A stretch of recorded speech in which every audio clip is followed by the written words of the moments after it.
I keep falling in love with business ideas, and that's a problem because I get carried away and then I obsessively research everything there is to research about that industry and that business and how to make it work for me.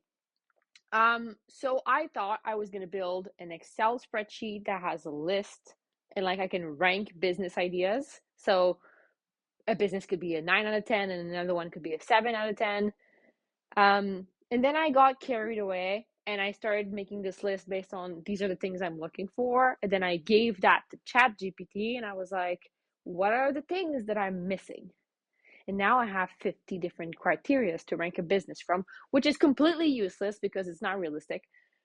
But I thought I was going to share with you the process I went through to figure out what those criteria are and show you the humongous monstrosity thing that I have now.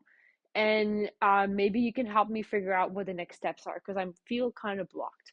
Um, I'll tell you this quick story about why this is happening. I saw a video a couple months ago on somewhere about this kid who retrofitted a Ford Transit to wash garbage, like garbage bins. So you would just dump the garbage bin in there with a pressure washer and then charge like $10 per week to some people to clean their garbage bins. And I thought that was super smart. Then I realized I live in Montreal and we have like, 6 feet of snow every winter. So I would need to set up this whole business and then shut it down for 5 months out of the year. And the laws here are really different. So, in order to do this, the water cleaning situation means I need to have like a $100,000 truck to do that, which is not a Ford Transit. So the whole business basically kind of died because I realized those things. And it got me thinking about seasonality as one of those criteria in this Excel spreadsheet where seasonality can be really cool or really bad depending on the kind of other criterias you're looking for the business.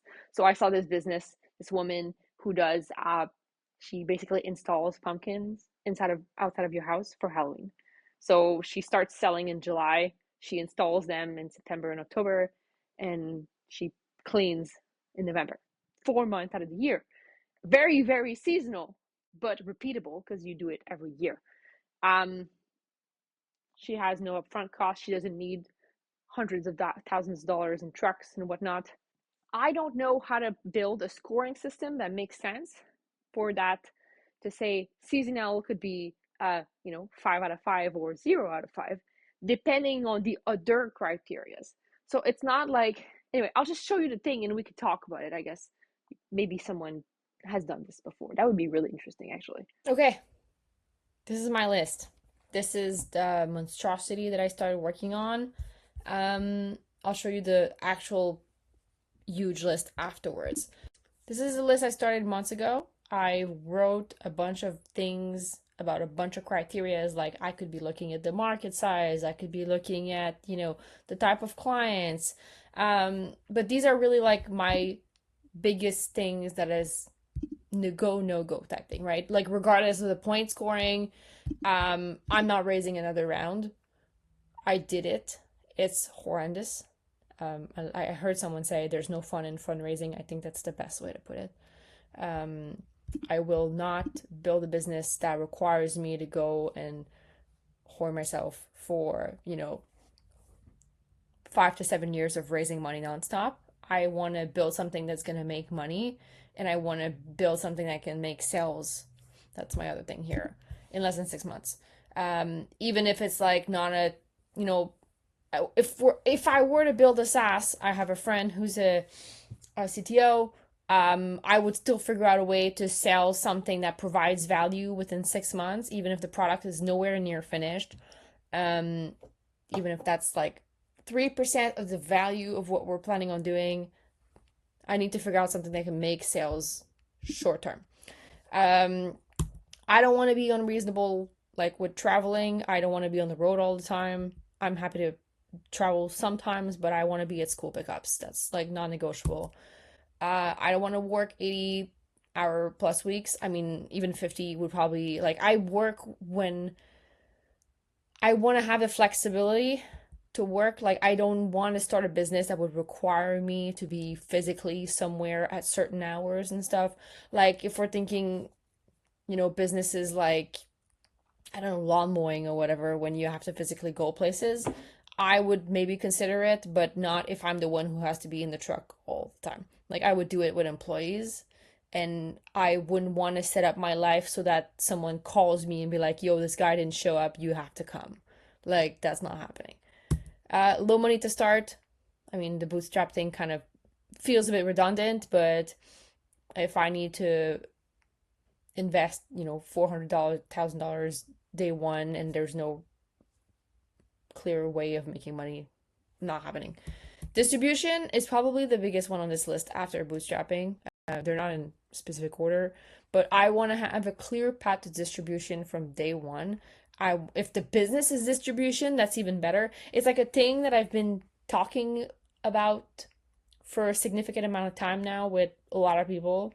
Um, I think it's really the name of the game. Like, if you have distribution, you maybe have a business. But if you don't, like, figuring that part is really the thing that makes most people struggle to get to go to market. Product market fit, sorry. Repeatability, that's not necessarily a go no go. I think I would maybe consider like some single sales business. Like, this idea of repeatability could be either like a SaaS where you're billing someone every month, but it could also be like recurring businesses, like those rust proofing things where you go once a year, you get your car rust proof, like the flow of doing the same sales to the same client on a certain, that I really like that. So that would definitely be something important.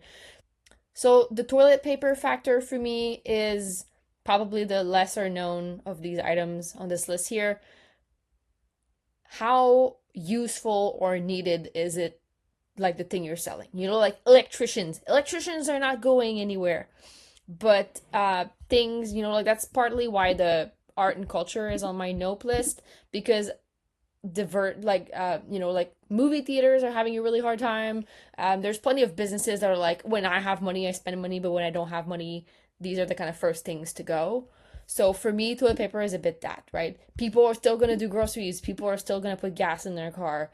um there are some things that you're going to have to keep spending money on, and I want to make sure that whatever I end up doing is something people need, not just something people want. Impact, that's definitely a big one for me. I think I have a really hard time selling something I not fully aligned with and I don't fully believe in. So I mean that I feel like it's kind of self-explanatory, but anyway. Fun factor, that's the one that's really hard to quantify as far as like putting a score next to it, because that's completely subjective. Um, I think if I'm not having fun, then I won't be into it. But things that are fun to me are probably not, fun to you. Because I put bonus coins for boots on the ground. Like, if there's like physical logistics of like, trucks being delivered and pallets having to move from one place to the other. Like, my first job ever when I was 16 was emptying trucks at Canadian Tire, and I don't think I've ever had this much fun in my entire work life after this. Just running around in a warehouse all day. Um, that was definitely a lot of fun for me. So a business that would require some kind of like, we need to get this to that place, and moving products, not necessarily products, it could be service, it could be like lawn mowing. That was actually my first business when I was a teenager. But stuff like that for me is really fun. And having some kind of physical operations would be up there as far as things that. And for me, white glove service is a bit like, I want to be able to, I want my clients to rave about me. I want to make their lives as easy as possible, go the extra mile, make it impossible for people to say no, because it just makes so much sense, right? So, like, we're going to go to your house, we're going to do the thing. Like, my mechanic figured that out. My mechanic, I text him with a list of things. He shows up, takes my car, leaves another car for me to use while he's gone with it, fixes everything, sends me photos of all the parts he took out, all the parts he replaced, and then he brings the car back to me. And then I just wire some money. Like, I don't even have to get out of my house. Like, make people's lives easy. I really, really love that business mentality. And so that's like a big thing I want to incorporate. Then I have my nopes, which are basically like, I don't want to sell to restaurants or operate restaurants. I've worked in restaurants for a really long time. It's miserable. And the money is, I mean, really hard to get. I'm not interested in selling grocery stores, like the whole typical play of let me make a product and just sell it to more restaurants every year. I don't really feel like doing that. Beauty and fashion is something I am completely uninterested in. I have no interest whatsoever. Um, I like the logistics of it, but I would never create a product and be able to market it and like do it in like a non-sarcastic way. And then price wars. For me, if I'm gonna have a business, I don't want to just be like, I'm another provider and we're our only value is that we're cheaper. Like if anything, it would price something much more expensive because I'm the best. But I would never go from like a hey, buy my cups because my cups are cheaper. That's not something I'm willing to do. And so when I took that list and I gave it to ChatGPT and I was like, what are the things I should look at? And then this is what I got. I have 50 criterias, right? So, and then I went like, okay, Chat GPT, how can you help me make this more make sense and create a score, right? Repeatability was one of the things on my list. So I'm like, this is a really repeatable business. Great. 8. Barrier to entry. How much, money, how much relationship, blah, blah, blah. They're pretty low. So I guess that's a high score. And then market size. How is it $1 billion industry, or is there like 3 people who are really geeking out about it in their basement? So these are all relevant questions to ask. I just don't feel like it's realistic to fill a form with, 50 or create like this self-ranking. Uh, my idea was, can I have some kind of custom GPT that I could create or like an AI agent that I would feed my wants and then give it a bunch of data about these are the things I like about this business, these are the things I don't like about that business, and then for have it to basically kind of rank these businesses for me. um I started working on it, but I just feel like it's super time consuming, and then I don't not all of these things are important. So my concern here is just like it's not at scale possible for me to fill every single one of these, and not all of these are relevant for every single business. And that's the other thing. So I would like to take this list and maybe reduce it to 20. But the question is like which 20 do I pick?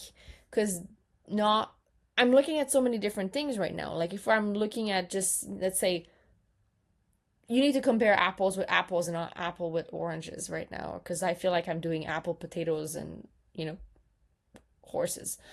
um because I'm looking at a really physical business service, and then the next day I'm looking at some kind of software to do something for cemeteries, and then the third day I'm into TikTok shop.